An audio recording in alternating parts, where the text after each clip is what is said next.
Innal hamdalillah nahmaduhu wa nasta'inuhu wa nastaghfiruh wa na'udzu billahi min shururi anfusina wa min sayyiati a'malina. Man yahdihillahu fala mudhillalah wa man yudlil fala hadiyalah. Nashhadu an la ilaha illallah wahdahu la syarikalah wa anna Muhammadan abduhu wa rasuluh. Ya ayyuhalladzina amanu taqullaha haqqa tuqatih wa la tamutunna illa wa antum muslimun. Ya ayyuhan nasu taqu rabbakumul ladzi khalaqakum min nafsin wahidah wa khalaqa minha zawjaha wa batha minhuma rijalan katsiran wa nisaa'a wattaqullaha alladzi tasaaluna bihi wal arham innallaha kana 'alaikum raqiba. Ya ayyuhalladzina amanu taqullaha wa qulu qawlan sadida yuslih lakum a'malakum wa yaghfir lakum dhunubakum wa man yuti'illaha wa rasulahu faqad faza fawzan 'azima. Amma ba'du fa inna asdaqal hadithi kitabullah wa khairal hadi hadi Muhammadin sallallahu alaihi wasallam wa syarrul umuri muhdatsatuha wa kullu muhdatsatin bid'atin wa kullu bid'atin dhalalah wa kullu dhalalatin finnar. Allahumma salli wa sallim wa barik wa an'im ala nabiyyina Muhammadin wa ala alihi wa sahbihi ajma'in. Ma'asyiral muslimin, sidang Jumat yang semoga Allah muliakan. Tidak ada kata yang pantas untuk kita ucapkan kecuali kata syukur atas nikmat yang Allah berikan kepada kita. Khususnya nikmat hidayah, nikmat iman, nikmat taufik, sehingga kaki ini bisa melangkah ke salah satu rumah-rumah Allah Subhanahu wa ta'ala. Sehingga hati ini bisa tergerak menyambut seruan Allah Subhanahu wa ta'ala, mengamalkan sebuah ayat di dalam Al-Qur'anul Karim. Ya ayyuhalladzina amanu, wahai orang-orang yang beriman, idza nudiya lis-salati min yaumil jum'ati fas'au ila dzikrillah. Apabila azan di waktu zuhur di hari Jumat telah dikumandangkan, maka bersegeralah menyambut seruan Allah Subhanahu wa taala. Wa dzarul bai', tinggalkan urusan jual beli kalian. Tinggalkan urusan dunia kalian yang diwakilkan di dalam ayat ini dengan transaksi jual beli. Tinggalkan obrolan kita. Tinggalkan meeting kita. Tinggalkan rapat-rapat kita. Menepilah ketika kita berada di jalan raya. Tinggalkan itu semua. Kenapa demikian, hadirin sekalian? Allah mengatakan, "Dzalikum khairul lakum in kuntum ta'lamun." Karena hadirnya kalian mengerjakan salat Jumat, mendengarkan khutbah Jumat, itu lebih baik untuk kalian dibanding urusan dunia kalian tersebut. Jika kalian mengerti dan mengetahui, jika kita mengetahui apa yang Allah persiapkan untuk kita ketika kita mengerjakan salat Jumat pada siang hari ini.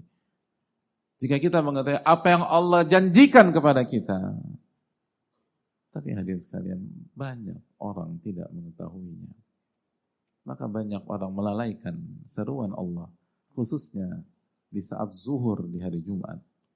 Maka ketika kita berada di salah satu rumah-rumah Allah ini, bersyukurlah kepada Allah. Pujilah Allah tabaraka wa ta'ala. Karena ini adalah sebuah kenikmatan yang lebih baik daripada dunia dan seisinya. Huwa khairun mimma yajma'un, kata Allah. Itu lebih baik daripada seluruh harta yang mereka kumpulkan. Sebagaimana firman dalam surat Yunus ayat 58. Hadirin Allah muliakan. Selanjutnya khatib menasihatkan diri pribadi dan jamaah sekalian untuk senantiasa bertakwa kepada Allah. Ittaqullaha haqqa tuqatih. Bertakwalah dengan sebenar-benarnya takwa. Wala tamutunna illa wa antum muslimun. Dan janganlah Anda wafat kecuali dalam kondisi beriman dan berislam. Ittaqullah wa qulu qawlan sadida. Marilah kita bertakwa kepada Allah dan ucapkanlah kalimat yang benar, kalimat yang jujur pada saat kita berbicara. Kenapa demikian? Allah berfirman, yuslih lakum a'malakum wa yaghfir lakum dzunubakum. Maka niscaya Allah akan perbaiki amal kalian, perbaiki ibadah kalian, Perbaiki urusan-urusan kalian. Dan Allah akan ampuni dosa-dosa kalian. Dan barang siapa yang taat kepada Allah dan Rasulnya, maka ia telah memenangkan kehidupannya dengan kemenangan yang besar. Hadirin yang Allah muliakan. Sebagaimana salawat beriring salam semoga senantiasa tercurah kepada Rasulullah SAW beserta para keluarga, para sahabat dan orang-orang yang istiqamah berjalan di bawah naungan sunnah beliau sampai hari kiamat kelak. Ma'asyiral muslimin. Allah berfirman, Al-Hajju Ashhurun Ma'lumat. Ibadah haji berada di bulan-bulan yang telah ditentukan oleh Allah. Dan kita berada di salah satu bulan haji. Dan mulai esok, saudara-saudara kita, dan mungkin di antara kita, akan mulai berangkat ke Tanah Suci untuk mengerjakan ibadah haji di musim haji 1445 Hijriah ini. Kloter pertama akan berangkat dan akan disusul dengan kloter kedua, kloter ketiga, dan seterusnya. Sehingga mereka akan berkumpul di Arafah tanggal 9 Dzulhijjah. Sebagaimana sabda Nabi SAW, Al-Hajju Arafah. Haji adalah Arafah. Hadirin sekalian. Hadirin yang Allah muliakan. Sebuah ibadah yang sangat spektakuler. Ibadah yang dikatakan para ulama. Seperti dijelaskan oleh Imam Abu Hanifah. Atau dijelaskan oleh Imam Ibnul Qayyim rahimahullah ta'ala. Imam Ibnul Qayyim ketika berbicara tentang haji, hadirin. Ketika beliau mengatakan, adapun haji, oh itu berbeda, kata beliau. Berbeda. Kita sedang berbicara tentang sebuah ibadah yang sungguh begitu luar biasa. Kita berbicara tentang ibadah, di antara ibadah-ibadah terbaik di dalam Islam. Nabi SAW pernah ditanya, ibadah apa yang menjadi ibadah terbaik di dalam Islam? Amalan apa yang menjadi amalan terbaik di dalam Islam? Lalu Nabi SAW menjawab, imanun billahi wa rasulihi sallallahu alaihi wasallam. Beriman kepada Allah dan Rasulnya. Lalu penanya kembali mengejar Nabi kita sallallahu alaihi wasallam. Tsumma madza? Setelah itu apa ya Rasulullah SAW? Lalu Nabi SAW menjawab, jihadun fisabili. Berjihad di jalan Allah. Lalu Nabi SAW kembali dikejar. Tsumma madza? Lalu habis itu apa ya Rasulullah? Hajjun mabrur, kata Nabi SAW. Haji yang mabrur. Haji yang diterima oleh Allah Subhanahu wa ta'ala. Dengan keterangan yang dijelaskan oleh para ulama kita. Hadirin yang Allah muliakan. Berbicara tentang haji. Kita berbicara tentang sebuah ibadah yang akan menggugurkan dosa-dosa kita. Sebagaimana hadis yang diriwayatkan Bukhari dan Muslim. Ketika Nabi SAW bersabda, man hajja, barang siapa yang berangkat haji, falam yafsuq walam yafsuq, dan dia tidak melakukan dosa, walam yarfuth, falam yarfuth walam yafsuq, dia tidak melakukan hal-hal yang mengarah kepada hubungan intim, dan dia tidak melakukan dosa ketika mengerjakan haji, dia tidak melakukan kefasikan, raja'a ka yaumin waladathu ummuh, maka setelah haji dia akan pulang ke tanah airnya seperti hari di mana ia dilahirkan oleh ibunya. Allahu Akbar. Hari di mana kita tidak pernah punya dosa sama sekali. Pada saat kita dilahirkan, tidak ada dosa tidak sholat. Pada saat waktu itu kita dilahirkan, tidak ada dosa meninggalkan puasa. Tidak ada dosa kebohongan. Tidak ada dosa mengucapkan kata-kata kotor. Tidak ada dosa minum khamar. Tidak ada dosa berzina. Seperti saat dia dilahirkan atau hari dilahirkan oleh ibunya. Hadirin Allah, tidak inginkah kita mengerjakan ibadah seperti itu? Ibadah yang membuat Allah memutihkan seluruh dosa-dosa kita. Kecuali nanti ada yang dikecualikan oleh para ulama.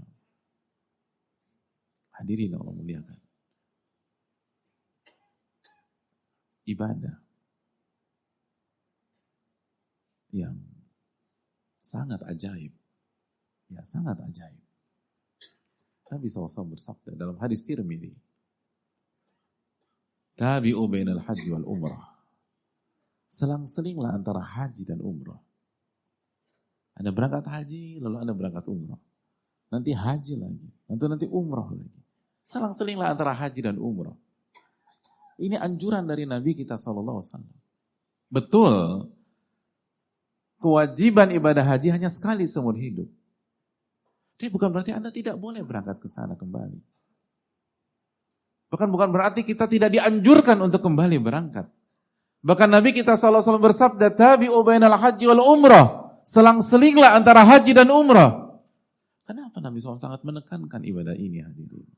Ada apa di balik ibadah tersebut? Ada apa di balik haji dan umrah? Ternyata Nabi kita SAW mengatakan, فَإِنَّهُمَا يَنْفِيَانِ الْفَقْرَ وَالذُّنُوبِ. Karena haji dan umrah adalah dua ibadah yang akan menghilangkan kefakiran dan dosa. فَإِنَّهُمَا يَنْفِيَانِ الْفَقْرَ وَالذُّنُوبِ. Haji itu menghilangkan kemiskinan dan kefakiran dalam hidup kita. Sebagaimana haji menghilangkan dosa dari diri kita. Maka sebuah hal yang sangat menggelitik. Ketika orang sudah mampu haji, tapi dia tidak berangkat-berangkat dengan alasan dia harus mengurus usahanya. Dengan alasan dia masih punya urusan bisnisnya. Bisnis saya nggak bisa ditinggal. Usaha saya masih merintis. Hadirin, apa yang Anda cari dan apa yang kita cari ketika kita berbisnis? Dan apa yang kita hindari ketika kita membuat usaha atau kita berbisnis atau ketika kita bekerja? Bukankah kita menghindari kemiskinan? Bukankah agar kita mendapatkan kemakmuran finansial? Lalu pertanyaan berikutnya, siapa yang jamin usaha kita itu akan lancar dan membuat kita sukses? Tidak ada yang jamin, jemaah sekalian.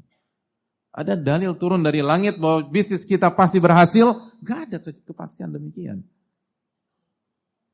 Semua tentatif.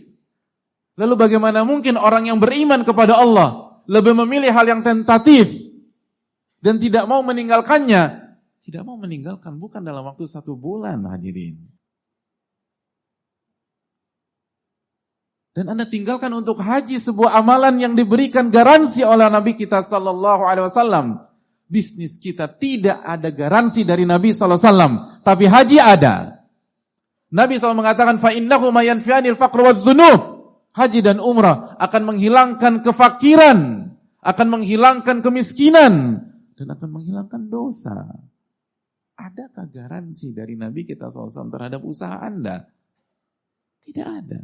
Bukan berarti Anda harus meninggalkan usaha Anda selama-lamanya. Tidak ada yang mengatakan demikian. Tapi kalau kita bisa memperjuangkan sesuatu yang tidak ada garansi dari Allah dan Rasulnya secara spesifik, harusnya kita lebih bisa memperjuangkan sebuah amalan dan aktivitas yang jelas-jelas garansinya dari Allah Subhanahu wa taala dan Nabi kita sallallahu alaihi wasallam, fa innahu ma yanfi'ani faqr wadz-dzunub. Dia menghilangkan kemiskinan, kefakiran dan dosa. Perjalanan ke luar negeri secara umum menghabiskan uang kita, hadirin. Membuat tabungan kita yang kita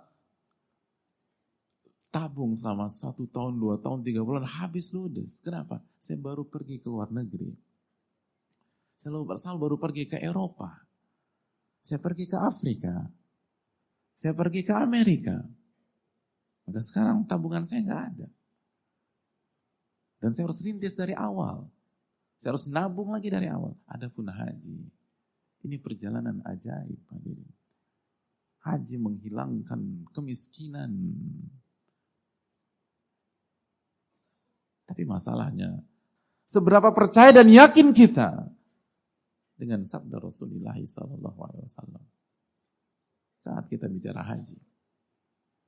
Kita bicara tentang amalan, aktivitas yang akan menghilangkan kemiskinan kita. Ustaz, tapi haji mahal, betul. Tapi jangan berhenti sampai di sini. Jangan dititiki, itu masih koma. Karena setelah itu ada keterangan berikutnya, Allah ganti. Dan Allah nggak ganti sama, Allah ganti lebih. Kalau ada sebuah mobil yang harga pasarnya 100 juta, lalu ada seseorang menawarkan kepada kita dengan 200 juta, maka kesimpulan kita, harga itu mahal atau murah? Kita akan mengatakan mahal. Dan apakah Anda beli harga tersebut atau mobil tersebut? Enggak. Tapi kalau penawarannya masih koma, ada teman kita bilang, Anda belilah mobil tersebut, tapi harganya 200 juta. Kalau Anda beli mobil tersebut, saya akan ganti, saya akan kasih Anda 400 juta. Kira-kira kita beli nggak mobil itu? Kita akan beli. Tapi mahal. Kita akan jawab, tapi diganti. Kalau manusia mengganti, kita percaya. Lalu Rabb kita subhanahu wa ta'ala, Ar-Razzaq, melalui lisan Nabinya SAW mengatakan, ini ibadah akan menghilangkan kemiskinan. Maka mana iman kita? Fa'tabiru ya ulil absar. Aqulu qouli hadza wa astaghfiru li wa lakum.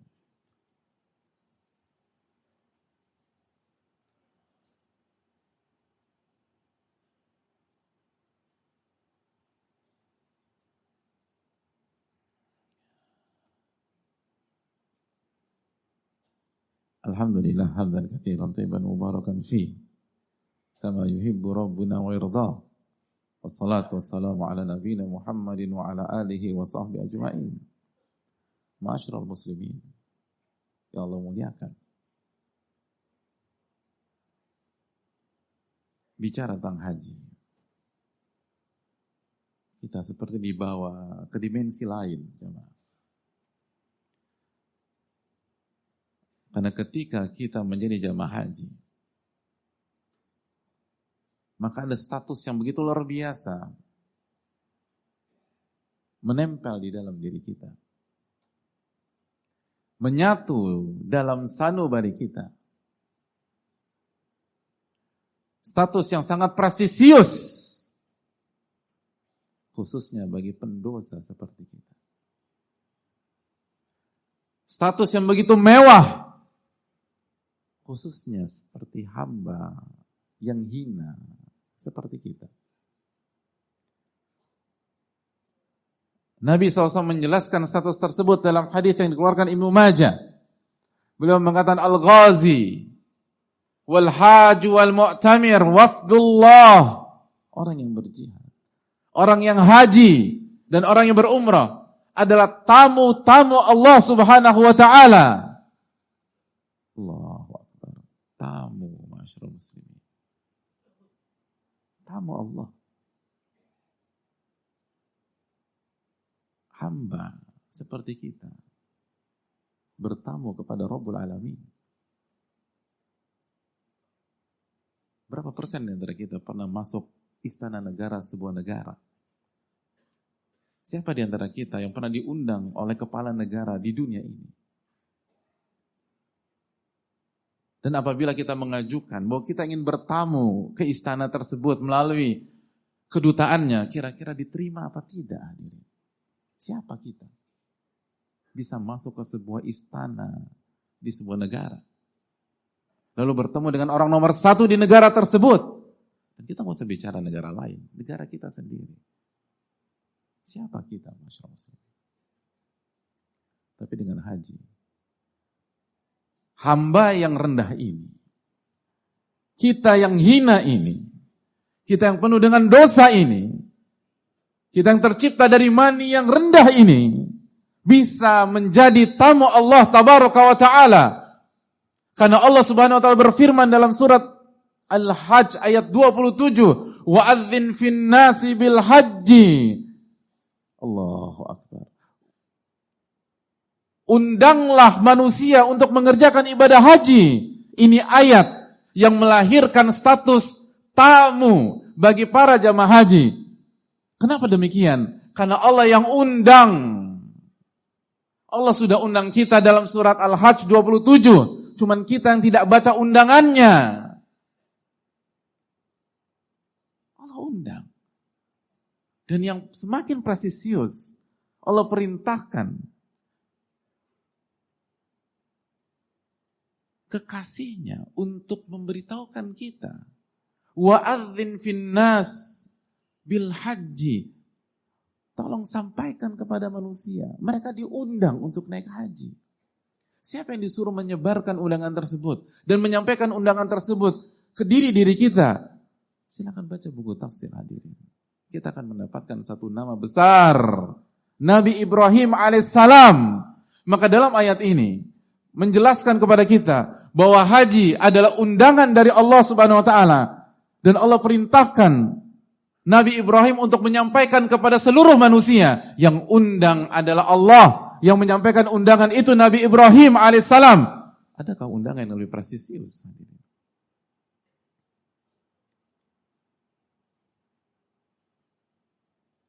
Tidak tergugahkah hati kita? Tidak terharukah hati ini? Bahwa kita diundang oleh Rabbul Alamin. Dan kalau tidak ada perasaan apapun, sekeras itukah hati kita? Setidak cinta itukah kita kepada Rabb kita Subhanahu wa ta'ala? Sehingga undangannya tidak bisa menggugah kita.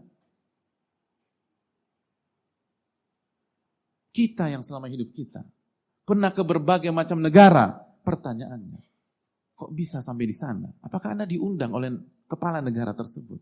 Ternyata banyak di antara kita tidak diundang. Kita apply visa sendiri, kita ngantri, kita masukkan berkas. Itu bisa sampai sana. Tapi kenapa kaki ini tidak bisa sampai Arafah? Tidak bisa sampai di Musdalifah? Tidak bisa sampai di Masjidil Haram di hari-hari tersebut? Padahal Allah kita sudah mengundang. Allah kita hadirin sekalian. Yang memberikan jantung kepada kita. Yang memberikan paru-paru kepada kita. Yang memberikan kecerdasan kepada kita. Yang memberikan lancarnya aliran darah kepada kita. Yang apabila aliran darah itu Allah pecahkan di atas atau di dalam kepala kita. Tidak ada yang satupun yang mempekerjakan kita. Tidak ada satupun orang yang ingin meriwayat kita. Dan Rabb ini mengundang kita. Masyaallah muslimin. Orang menghormati kita karena dalam diri kita ada pemberian dari Allah. Siapa yang kasih kita kecerdasan hadirin? Siapa yang memberikan kita pemahaman? Siapa yang kasih kita uang? Apabila ada orang yang memberikan kita beasiswa dari kita kecil sampai kita kuliah, lalu orang itu punya hajatan di Dubai, lalu dia mengundang kita dengan akomodasi yang kita tanggung sendiri, akankah kita datang ke Dubai untuk menjalankan atau untuk memenuhi undangan orang tersebut? Kita akan datang ketika kita ditanya, tapi kan biaya tiket mahal Pak.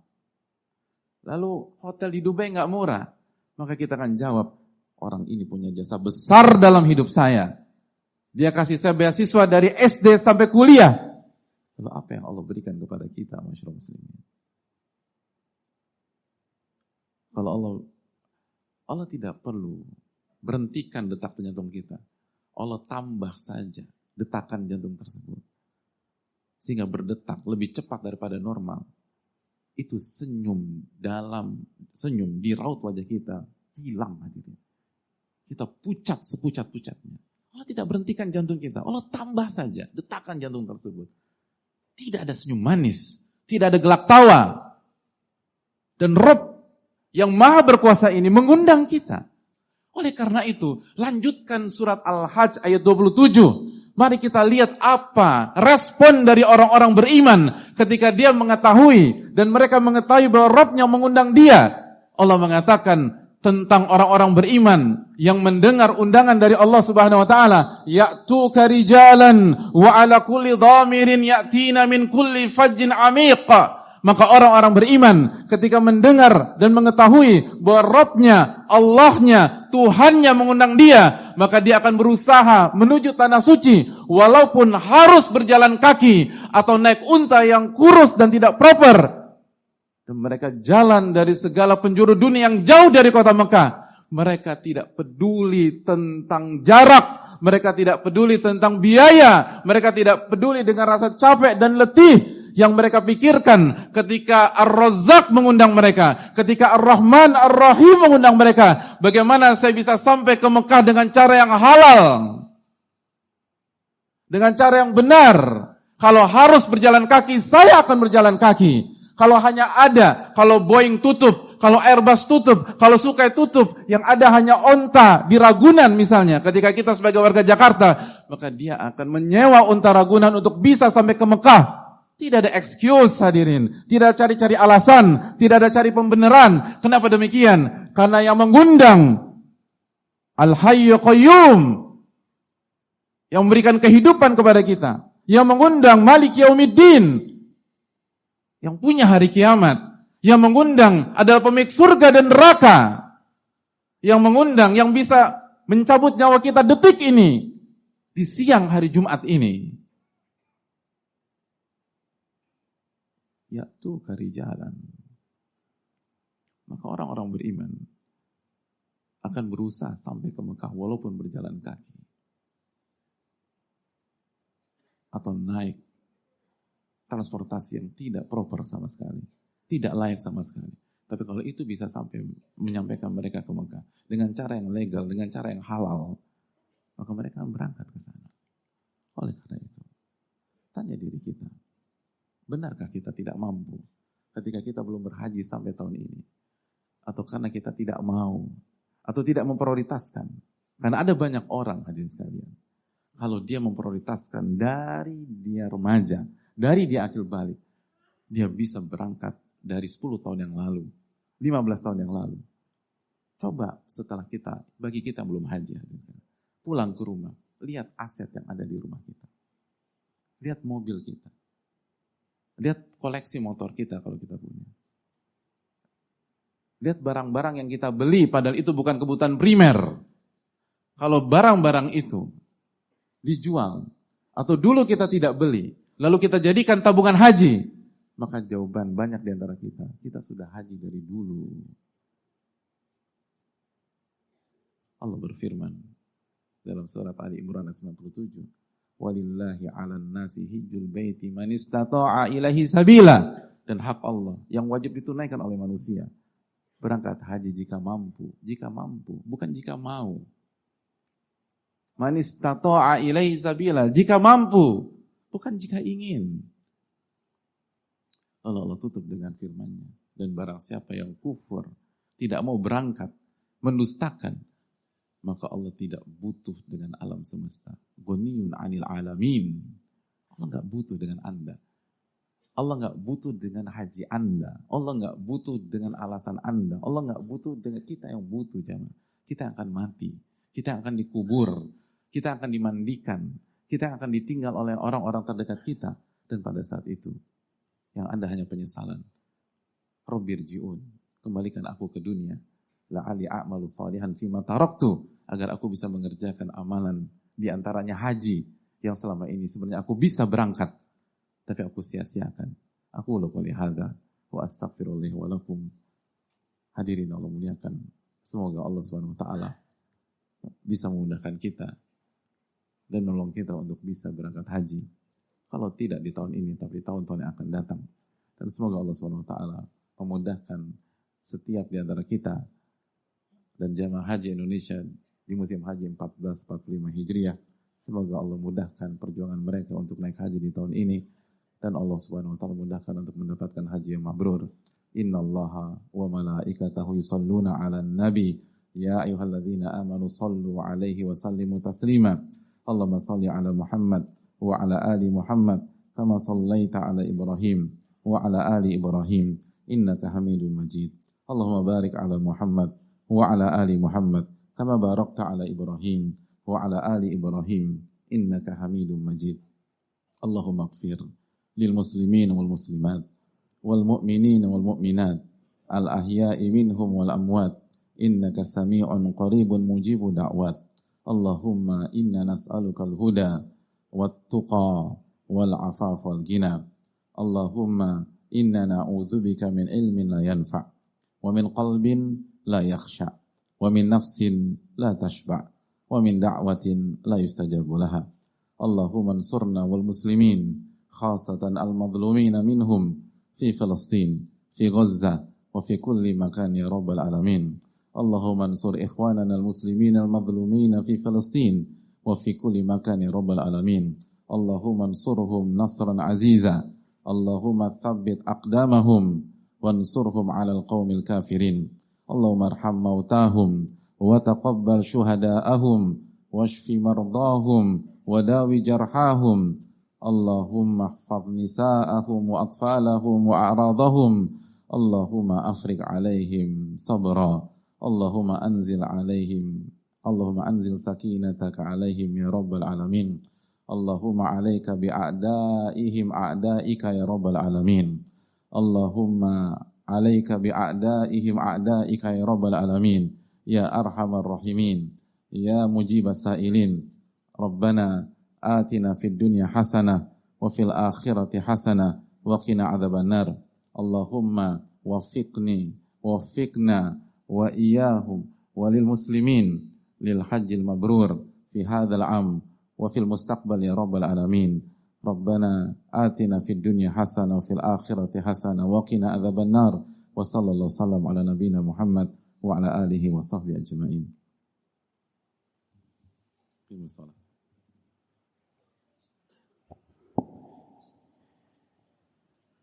الله